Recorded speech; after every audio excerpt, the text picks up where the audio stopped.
For years, Jaguar Wright was dismissed. Critics called her crazy, labeled her as bitter, said she was reaching too far. But all that skepticism is starting to fade. As federal files are released and millions of documents become public, the story she's been warning about is finally coming into focus. It all traces back to the resurfacing of the Epstein files, names that carry immense power, influence, and wealth.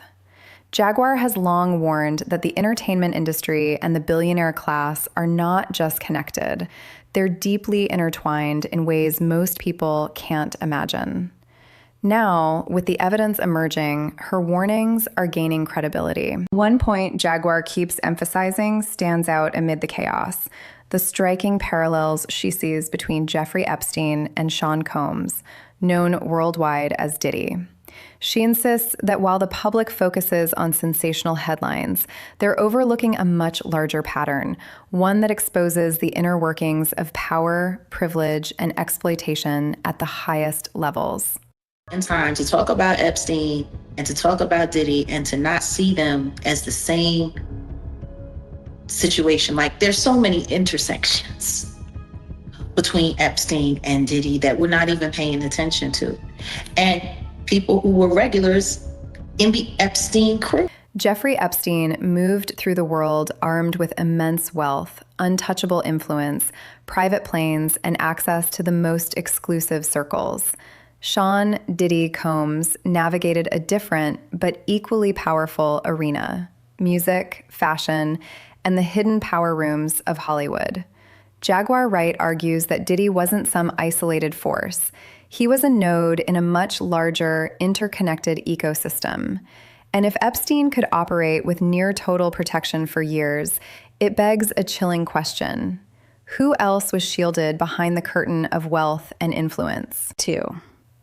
I'm still shocked that there's nothing about Naomi Campbell really coming forward yet. I'm surprised. I'm like bitterly surprised. Her time. Yeah, they said her name was on the list like the most as far as like flight records. Yeah. She was on a lot of flights. A lot of flights. You mentioned also Diddy's ex-girlfriend. Hey. Isn't that funny? What a small world. Of course, being part of these circles doesn't automatically prove wrongdoing, but it does raise serious questions. Jaguar points out that the silence around certain names is striking. Why do some individuals dominate the headlines while others barely make a footnote, despite being connected to the same networks of power? When you see there's some people on the list that is no longer with us. David Stern, the NBA commissioner, he's no longer with us. Michael Jackson, his name was Which on this was list. Odd. That was odd too. Chris Tucker showed up. Like a lot of people showed up. But the funny thing is it's who they're putting up, what they're pushing forward, what they're holding back on. The Sean Carter references, the Jay-Z references are very interesting on so many levels. Because it's being mentioned from different foyers, like from different aspects. Sometimes a name surfaces simply because of contact lists or social proximity, but the true scale lies in the vast, interconnected web of relationships. That's what makes this story bigger than any single individual. Even high-profile figures have been linked in these broader conversations. Elon Musk has been rumored to appear in connection with the files, while Bill Gates has publicly acknowledged past meetings with Epstein. These revelations show just how deep and far-reaching the networks really are. Bill Gates. There's a draft email in the documents that Epstein was apparently writing to himself back in July of 2013. And in it, he addressed Bill Gates, accusing him of recently disregarding their friendship or whatever twisted relationship they had. He also mentioned Gates allegedly asking him to delete some past communications. And when it's past communications with Jeffrey Epstein, the reason why you'd want them to be deleted is easy to speculate about. Here is from the draft email, this section. To add insult to the injury, them implore me to please delete the emails regarding your STD, your request that I provide you antibiotics that you can surreptitiously give to Melinda, and the description of your penis. And so sometimes these emails are hard to understand or to follow from Jeffrey Epstein because he wrote like an absolute illiterate madman. I don't know entirely why one of the richest men in the world would need antibiotics to be provided by Jeffrey Epstein. I do. Okay, well, they're referencing something there. There was also a draft email that Epstein appeared to be writing on behalf of Gates' longtime science advisor, Boris Nikolic, about his intent to leave the Bill and Melinda Gates Foundation. This is from July of 2013. Epstein wrote in his voice, by the way, for this. During the past few weeks, I have been caught up in a severe marital dispute between Melinda and Bill. In my role as his right hand, I have been asked on multiple occasions and in hindsight wrongly acquiesced into participating in things that have ranged from the morally inappropriate to the ethically unsound, and have been repeatedly asked to do other things that get near and potentially over the line into the illegal. From helping Bill to get drugs in order to deal with consequences of with Russian girls, to facilitating his illicit trysts with married women, to being asked to provide Adderall for bridge tournaments, I feel I owe it to my friends and future colleagues to admit a moral failure, to ask forgiveness, and to move on with my life. This was not an accident. This was not like, oh, golly gee, here's the wild guy. Oh, Jeffrey Epstein. Oh, yeah, he's the pedo that all the powerful people randomly know about and like and constantly go to. And he writes blackmail emails to them. And he brags about how he's constantly helping the Israelis with their spies and their ex-presidents. And we can't put 2 and 2 together? No, I put it together, it's 4. So mainstream media can tell you it's 5 or 0, but they're giant liars. Epstein was clearly part of Israel's operations here, and they're clearly were trying to blackmail the most powerful people in the country. These aren't small-time players. We're talking about billionaires, global influencers, men whose decisions shape markets, politics, and economies. And that's exactly the point Jaguar makes. At that level of power, the usual rules no longer apply. Then there's perhaps the biggest mystery of all, Jeffrey Epstein's death. Officially, it was ruled a suicide in jail, but the missing surveillance footage, the cameras that mysteriously malfunctioned, and the guards who allegedly fell asleep, none of it adds up. In fact, one inmate who shared the prison with Epstein insists there was no way he should have been able to take his own life. The more you look, the more the official story starts to unravel. Okay, I'm joined now by someone, and this is interesting, with intimate knowledge of the very jail cell Epstein died in. Michael Francis, he was a capo for the Colombo crime family in the 1980s. He served time in the exact cell where Epstein was later held. Michael, welcome back to the program. Tell us about that cell, and what do you make of these revelations that there is a minute missing from the surveillance video, Michael? Well, listen, I spent 7 months on that tier and in those cells.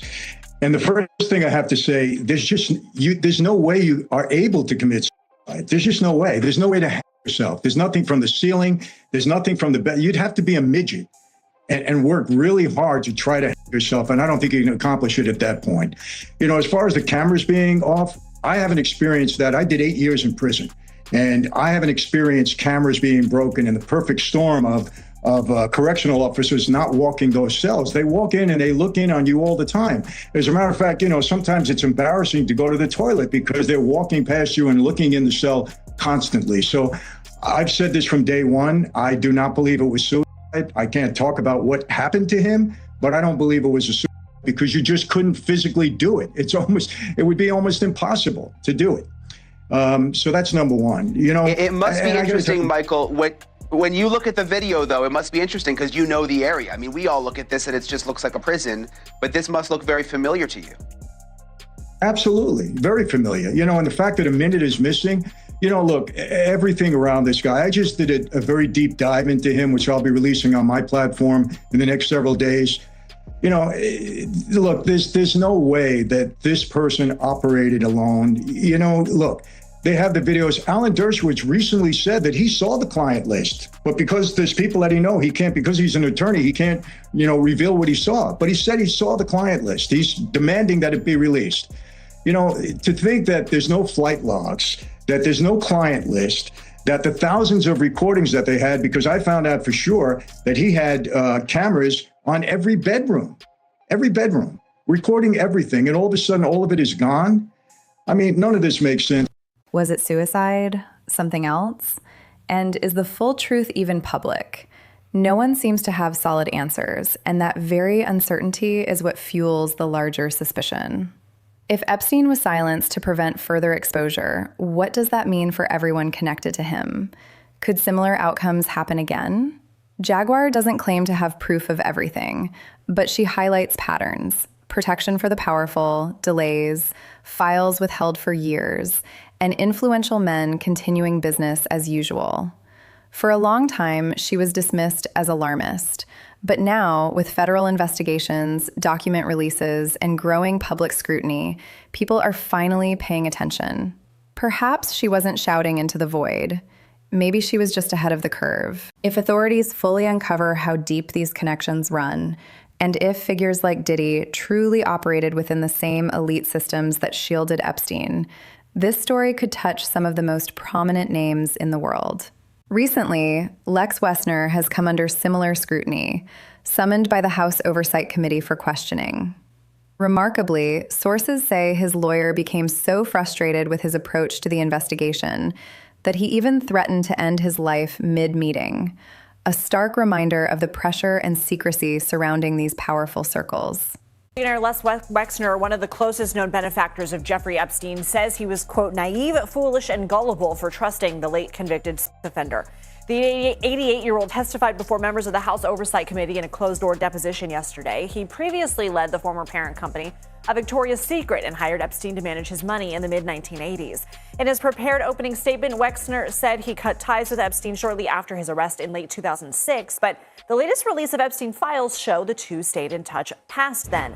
In her book, Selling Sexy, Victoria's Secret and the Unraveling of an American Icon, CBS News contributor and Puck fashion correspondent Lauren Sherman discusses Wexner's years-long relationship with Epstein, and Lauren joins us now. So tell us more about their relationship. So Epstein was advising Wexner since the early 80s. He was introduced to him by the guys at Bear Stearns. He was vetted by him. He was a casual advisor. And then by the early 1990s, Wexner actually granted him power of attorney, which we all know is a very rare thing to do with a financial advisor. And he had that until 2007 when all these accusations and Epstein started to get into really big trouble. Wexner has tried to remove himself from the Epstein narrative, but the reality is he made Epstein very rich. And so the two men have been intertwined and have affected Wexner's legacy as an entrepreneur and a person who really built a lot of Ohio over the last 40 years. An inventory. Then there was I hired a lady to be like the house manager who had run the U.S. Embassy in Rome, and she said, yeah, I know how to do this. And I said, well, why don't we keep inventories of stuff? And she said, well, yeah, I could do that. So she did that as kind of a puny example, but I wouldn't have had the idea.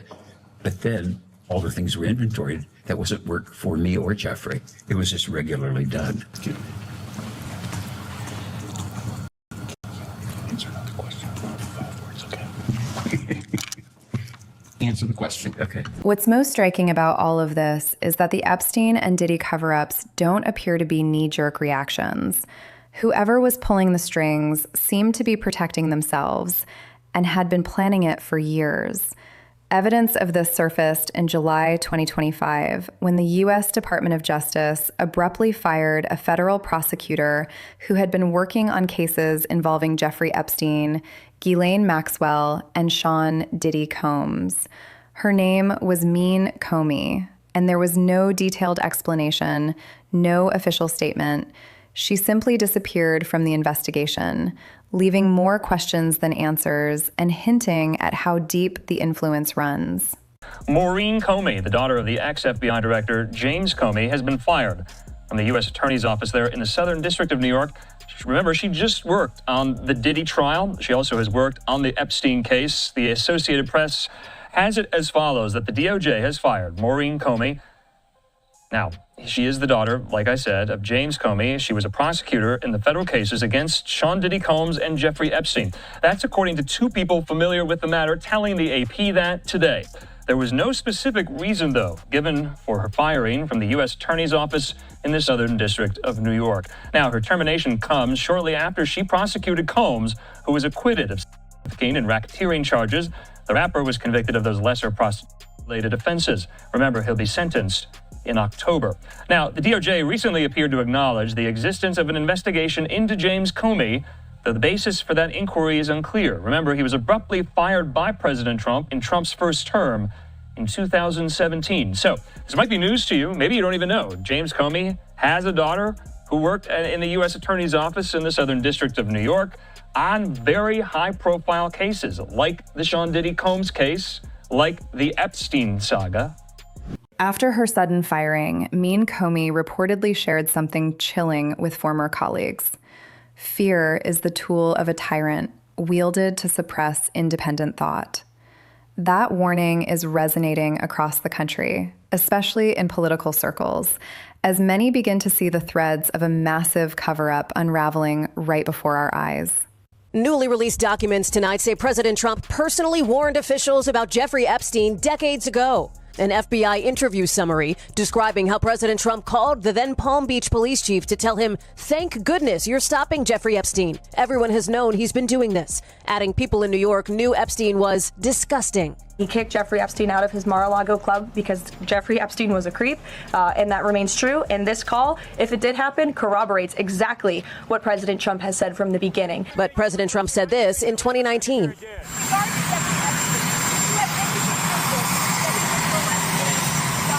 No, I had no idea. I had no idea. The former Palm Beach police chief, Michael Ryder, not commenting to NBC News, but telling the Miami Herald the interview with Donald Trump happened in the summer of 2006. According to the document, the president told Ryder he was around Epstein once when teenagers were present, and Mr. Trump said he got the hell out of there, and added about Epstein's convicted co-conspirator Ghislaine Maxwell, she is evil, and to focus on her.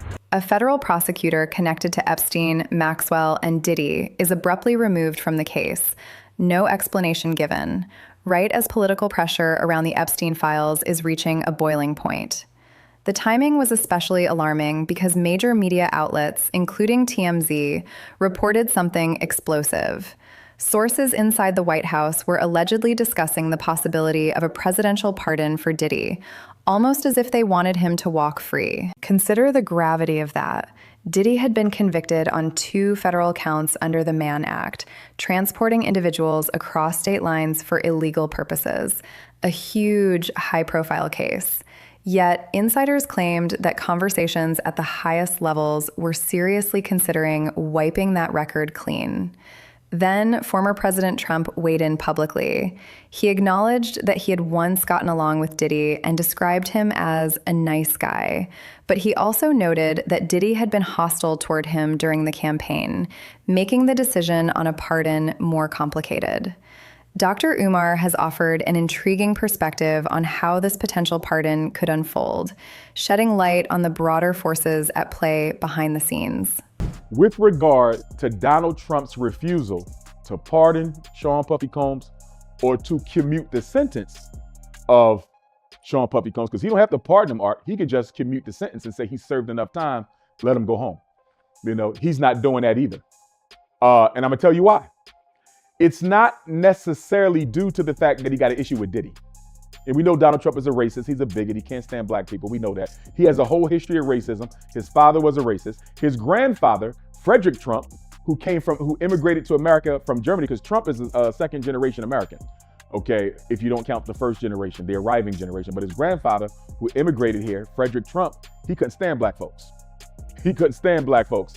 In fact, Donald Trump's father, I think, Art, either the father or the grandfather, but I think it's the father, Fred Trump, he was even allegedly, he has been accused of being sympathetic to the Ku Klux Klan.